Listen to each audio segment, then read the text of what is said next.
Sub-Saharan Africa faces enormous challenges in the future in terms of how it deals with the increasing rice production and consumption.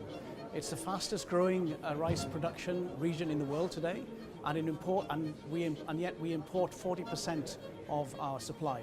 And that's a very risky environment. What we need to do is to develop sustainable ways of using water in rice fields, because Sub-Saharan Africa is also the most water scarce region in the world today.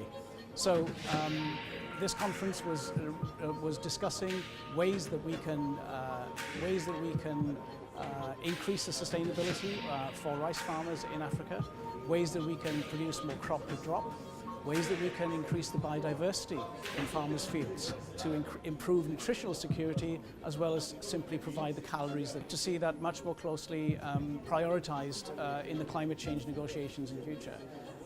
Rice is also responsible for around about between 30 and 40% of all the world's irrigation water. That also is an enormous percentage. Unfortunately, it's a very inefficient user of water.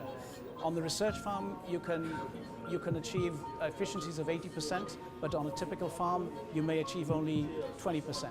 Well, the global food system is broken. We are not going to be able to feed 9 billion people by 2050 with the current population trajectory and the current usage of natural resources.